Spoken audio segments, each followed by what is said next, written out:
मित्रांनो, जय शिवराय.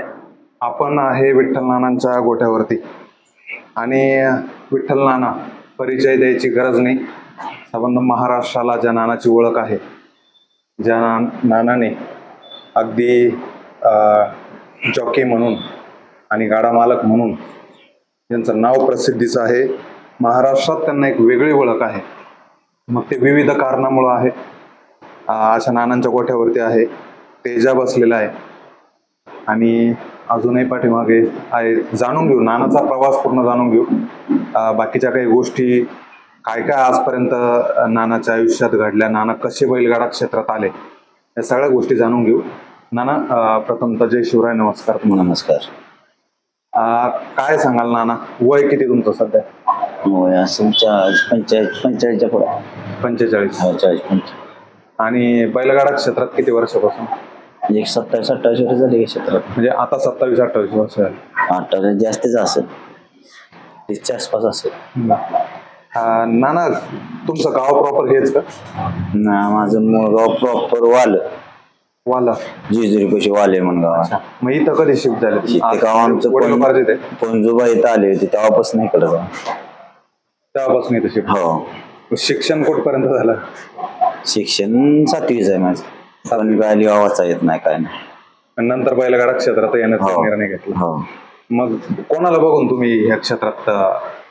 पहिले कसं होतं, आमच्या आजोबाच्या काळात आवताची पहिली 4 बैल होती. त्या आजोबा सावध हाणायचे की 4 बैल हाणायचे, एक तास अर्धा तास बैल हाणायचे. बैल लई मोठी असायची पहिल्या आवतात. त्याच्यामुळे आजोबाच्या ह्याच्यात परत 2 नंबर चुलत शेती करायला लागलं. त्यांच्या माग ह्याच्याकडे असताना बारीक गाय आहे त्यांच्या माग, त्यांच्यावर जाऊन बैलाचा नाद लागला. ती बैलाचा तुम्ही शाळेत किती काय केलं तरी शाळेत लक्ष नाही. शाळा सुटली जरी शाळेत गेली तरी पळून जायचं राहणार. म्हणजे शाळेचा नाद नव्हताच, बैलाचाच नाद नाही. एकदा वळाले तो वळालेच. आणि तुम्ही सुरुवात केली त्यावेळेसचा काळ कसा होता, आजचा काळ कसा आहे? ज्यावेळेस सुरुवात केली त्यावेळेसचा काळ कसा होता की गाडीवडी जमत नव्हती. त्यावेळेस कमीच गाडी जमायची. त्यावेळेस पंचांचा निर्णय अंतिम असायचा आणि जो पंचाने निकाल दिला तोच मान्य व्हायचा. म्हणजे त्यावेळेस कसं व्हायचं, समजा आता पंचाने निकाल दिला, ह्या गाडीला निकाल, तर त्याच गाडीला निकाल द्यायची. परत वादावाद व्हायचा नाही. मग ती समजा एखाद्याला कोण चिडलं तर ते म्हणायचे आता तू केलं तर पुढच्या अड्ड्यात ती गाडी मारायचा प्रयत्न करायची. आता क्लीन असून बी भांडणं आहे तीच. असो, वादी वाद आपल्याला त्याच्याशी काही घेणं नाही. पण एक प्रवास, कारण की नाना तुम्हाला बघून 4 जॉकी तयार होणारे, 4 मुलं या क्षेत्रात उतरणारे. बैलगाडा मालक तुमच्याकडून काहीतरी शिकले पाहिजे, कारण जुना अनुभव आहे. तुमच्या वडिलांना अनुभव आहे, तुमच्या वडिलांनंतर तुम्हाला चांगला अनुभव आहे. आणि आज वैयक्तिकरित्या दूरकरी म्हणून सुद्धा तुम्हाला बरेच लोक मदत मागत असतात. भरपूर मागते. मैदानावर काय परिस्थिती राहते बरं? मैदानावर भरपूर जण म्हणते ती आमची गाड्या, पण मी काय करतो, शक्यतो गाड्यांना टाळाटाळ करतो. आपल्याला आता कंपनीला कड निघत ना, तेव्हा आपली एक बैलाची गाडी तेवढी तांत्रिक निवांत असतो. बरं, मग घर खर्च कसा तुमचा? घर खर्च कसा?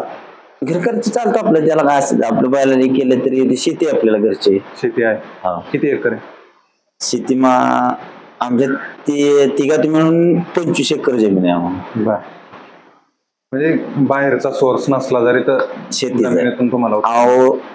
मला वर्षाला जवळजवळ तुम्हाला सांगतो, जर कांदा माझा ऐकते का नाही, 3-4 लाखाचा कांदा ऐकतो दरवर्षी माझा. बर, मग काहीच गरज नाही. म्हणजे तुम्ही आजही बैलगाडा क्षेत्र सोडलं तर तुम्हाला जमिनीतून मोठं उत्पन्न आहे. हो, कांदा आपलं म्हणजे घरची शेती किती भरपूर आहे आपल्याला तशी. नाना, पहिलं मैदान कोणतं तुमचं की तुम्ही त्या ठिकाणी गाडीवर बसला? पहिलं मैदान तर माझा तो रामोसाडीत बसलो होतो, घरच्या गाडीवर. त्यावेळेस घरची बैल होती. कोणते बैल होते? संजन एक सुंदर म्हणून घरचाच खोंड होता. तर त्यावेळेस मी ती गाडीवर बसलो. त्यावेळेस माझ्याकडून गाडी ती भारी गेली. बैल फायनलचाच होता त्यावेळेस. ते एक डाव्याकडनं पाच, एक उजव्याकडनं पाच. तिथं गाडी बाहेर गेली. त्याच्यानंतर मग याला तेव्हा ती दोरावदुरीच काही कळत नव्हतं, नवीन असल्यामुळे रेसला इथं पळवायचं होतं. आणि त्याच्यानंतर परत मग इथं राजापूरची गाडी होती, ती बाहेर जाणाऱ्या गाडीवर मी 1 नंबर केला. बाहेर जाणाऱ्या गाडीवर? हो. तिथनं जे परत रुटीन बसलं ती बसलं. परत त्याच्यानंतर डिस्कची खोंडच होती बारीक, ती खोंड आणायला लागलो. त्या खोंडावर आम्ही परत जाईल तिथे गाडी 1-2 नंबर करायची. बर. आणि त्याच्यानंतर मग काटकरवाडीचा अनिल आप्पाचा लाडक्या म्हणून एक होता आणि सुंदर म्हणून नागाशीनगरचा खोंड एक मळे देवकरचा होता. त्याच्यावर मी हिंद केसरीचं मैदान पुशेबाजी केलं. कोणता वर्ष होतं ते? मला एवढं साल नाही सांगू शकत. म्हणजे एक आठवणीतलं मैदान राहिलं. हा, आठवण. असं कोणतं एक मैदान आहे का त्या मैदानात काहीतरी वेगळं घडलं, असं कोणतं मैदान आठवणीतलं तुमच्या? तशी भरपूर आहेत आता बघ. असं म्हणजे कसं की बरीच मैदानात असं की ज्या गाडी विश्वास नाही त्या गाडीने 1 नंबर केला. आणि पहिलं कसं होतं की शक्यतो आम्हाला बाहेर जाणाऱ्या गाड्या बसवायची, नाही म्हणायचं नाही बसायचं. आणि त्या गाड्यांनी बसून ट्रेन झालो खराब. बरं, तेजास आजपर्यंत किती नंदी तुमच्याकडे झाले दावणीला? लय झाल्या तर सांगू शकत नाही. तरी अंदाज एक आकडा? तरी 400-500च्या पुढे पहिले गेले असते. 400-500 नंदी तुमच्याकडे दावणीला झाले. खोंड बिंड असे प्रत्येकाला खोंड घेतो, आणायची विकायची, माझा चालूच आहे. म्हणजे तो एक साइड बिझनेस आहे. हो. आणि या 400-500 नंदीमध्ये तुम्ही ज्या नंदींवर गाडी पळवली ते किती नंदी असतील तरी? बाहेरचे बी आता म्हणजे टॉपची बैल जे येते घरचे तसं नाही एवढं सांगू शकतो. घरचे 4-5 फायनल चालून राहिली होती, 5-6 बैल नावाची होते आपल्याकडे. पण हे असं चालूच ह्याची गाडी आणि त्याची गाडी, आणि त्यावेळेस काय नाही म्हणायचं नाही कोणा. तिथे वेटणं म्हणून गाव होते, त्या गावात 5 गाड्या फायनल ठेवल्या. नवीन गाडीत आणत होते त्यावेळेस. ना जॉकी म्हणून तुम्ही या क्षेत्रात जास्त प्रसिद्धीस आहे, तर जॉकींना कसं मानधन मिळतं? जॉकींना तर मला खुशीन देते ती, काय 10% देते ती, काय 15% देते, काय 20% देते. बर. असं आहे. तुम्ही किती एका महिन्याचे एक जॉकी म्हणून किती अंदाजे रक्कम कमवू शकतो एखादा जॉकी चांगला जॉकी जर ते नाही 1 महिन्याचे 1 लाख रुपये सहज कमवू शकतो. लाखाला वाढतच, लाखाला वाढत जाऊ शकतो. तुम्ही ज्यावेळी या क्षेत्रात उतरले त्यावेळेस कोणता जॉकी तुमच्या आवडीचा होता? त्यावेळेस सुरेश पहलवान, जगू ड्रायव्हर, भिका मामा, ही फॉर्मची ड्रायव्हर पहिले. त्यांना बघून तुम्ही त्यांच्या बरोबर परत वाकेश्वरचे नाना माळे, त्यांना बिल्ला म्हणायचे त्यावेळेस. नानांचा एक वेगळा प्रवास आहे. नाना तेजा ज्यावेळेस खरेदी केला तेजाला किती दिवस झाले? तेजाला 1-2-3 महिने झाले असतील, 3-1 महिने झाले असतील. बर. तेजा खरेदी केला तुम्ही छत्रपती संभाजीनगरचा, काय कारण तिकडचाच नंदी का खरेदी करावा? काय झालं इकडे बैल हुडकत होत, पण इकडे बघा बैल आम्हाला भेटत नव्हता. आणि बुलढाण्याच्या बाबेवर पळायला होता अंगरेवाडी. तिथे मी गट आणला, गटाला पळाला. मग तिथं अनिलला विचारलं द्यायचं का, अनिल म्हणा नाही द्यायचं नाही म्हणते. आणि त्यानंतर ते बैल तिथनच भरून ह्याला गेला त्यांच्या तिकडे जालन्याला. आणि जालन्याला गेल्या तिथे जालन्याला सकाळचा बैल त्यांनी 9-10च्या दरम्यान उतरला.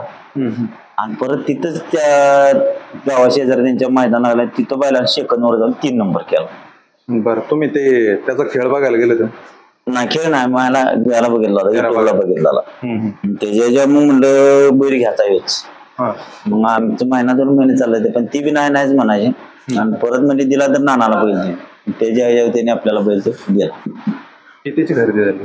खरेदी त्याची चांगली आहे, मोठ्या रकमेचीच खरेदी आहे त्याची, पण आपल्याला तशीच करायला नाही कालवाचा.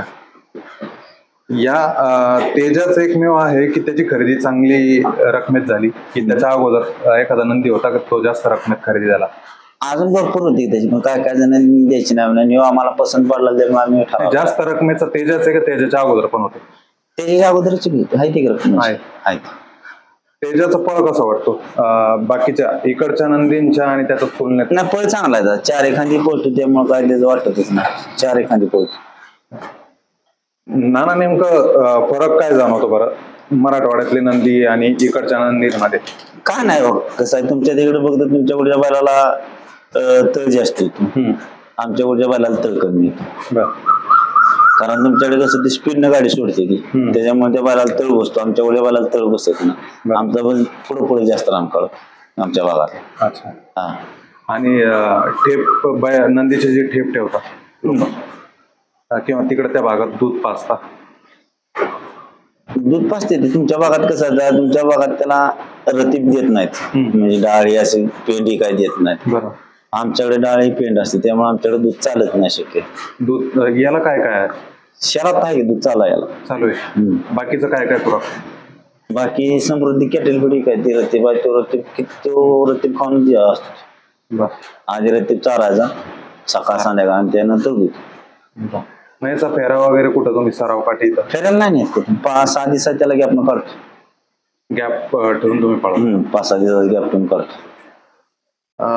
ना काय वाटतं बरं, 47 वर्ष वय आहे तुमचं आणि ह्या 27 वर्षाचं करिअर तुमचं बैलगाडा क्षेत्रात गेलं.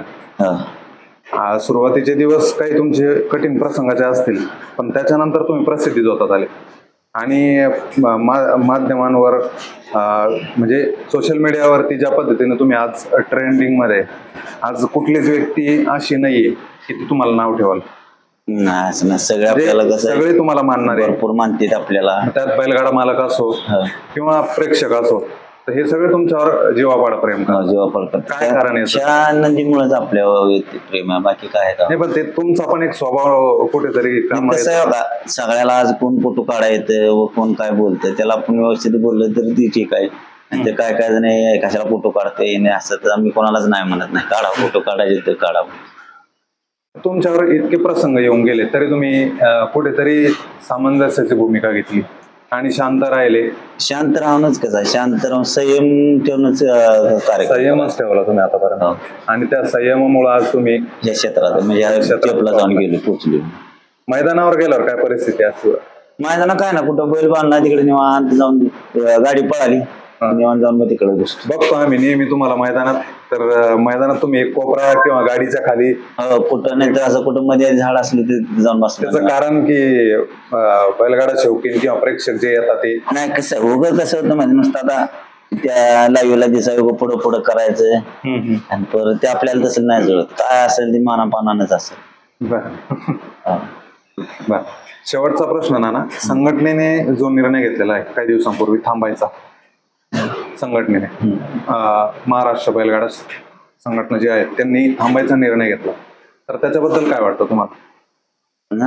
ती थांबली म्हणजे त्यांना तरी का प्रत्येक जण कॉल करायला लागली त्यांना बी, आमचा निकाल असा द्या तसा द्या. ही वैतून गेली आणि रोज 8-9 मैदान पडायला लागली होती, त्यांनी तरी कोणाचं बघायचं. पण त्यांचा रोष तो नव्हता संघटनेचा. संघटनेचा रोष आहे सोशल मीडियात ज्या पद्धतीने त्यांना ट्रोल केला जात आहे, त्यामुळे त्यांचा रोष होता की बा ज्या लोकांना बैलगाडा क्षेत्राचं ज्ञानच नाही, शेप माहित नाही, असे लोक सोशल मीडियावर येऊन ट्रोल करताय तेवढं की नानाला त्या ठिकाणी निकाल नाही दिला. आता ते संघटना सगळं बघूनच निकाल देते ना. संघटना जे काम करताय तुम्ही समाधान आहे का त्या गोष्टीला?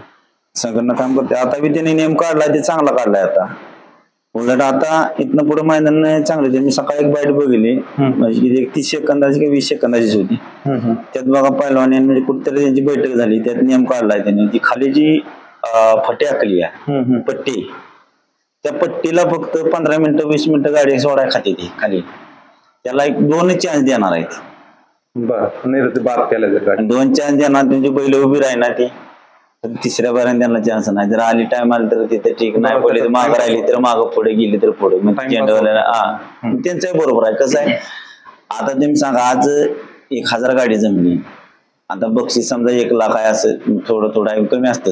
शेवटचं 10-11 असलं तर तुम्ही जर ती मुक्काम करून जर म्हणले, आता फायनल उद्या घेतला समजा कोरेगावच्या मैदानात, सेमी उद्या घेतला व फायनल तुम्ही उद्या घेतला, मग ती सेमीला झाल्या ते सगळ्या गाड्या येतात. अशाही प्रत्येकाला आहे. कोण कोणाला 4-5 माळा कोण कोणाला मारून सांगू शकत नाही. बरोबर.